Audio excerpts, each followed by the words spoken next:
Hi, I'm Gabriel Valiente, and I'm launching my new segment called #Think, React, and Speak Up. In this segment, I'll discuss different issues that will help people to communicate efficiently by having the sufficient knowledge about the communication ethics and principles, and to influence them to think before reacting and to find their courage to speak up with intellect and bravery.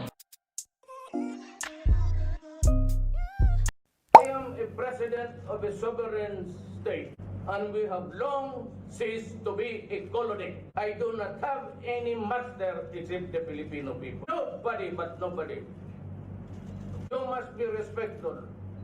Do not just throw away questions and statements. Putang ina, mamurahin kita dyan sa forum na. First, I would like to commend President Duterte for standing up for the Philippines way back here 2016, where the speech happened. However, it is obviously unethical to address that issue in a fiery and an insulting way.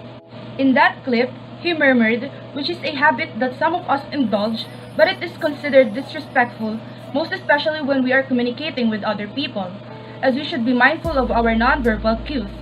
Also, foul remarks, accusatory, and curses are also observed in his statements, which makes it unethical and unprincipled.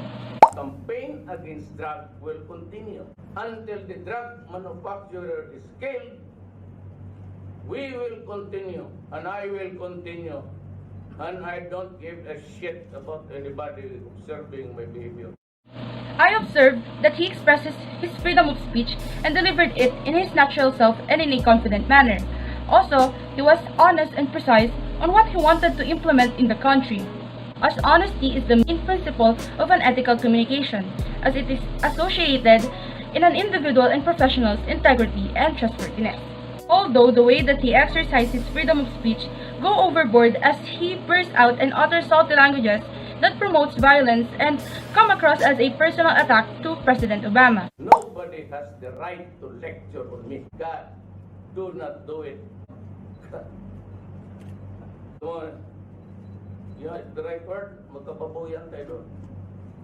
Ginawa mo sa akin yan.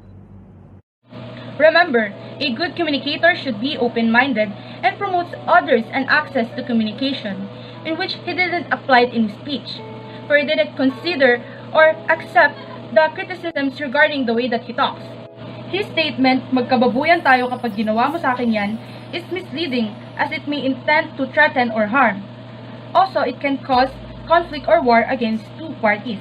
Based on the reactions and responses of other people, some defended, accepted, and admired how straightforward the president is.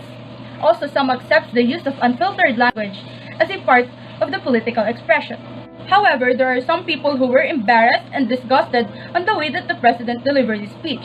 As a matter of fact, there are some television stations and schools who requested to tone it down as it is affecting the youth. My take on his speech is that to have an ethical communication, it is essential to avoid unnecessary facial expression, negative tone, and foul remarks, as it negates conflict. Also strive to respect and evaluate the message first before responding, as it can cause communication breakdown.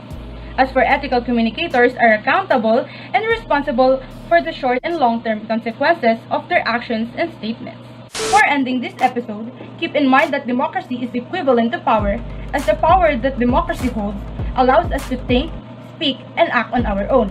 And without responsibility and accountability, it can be harmful and destructive. So start to think, react, and speak up.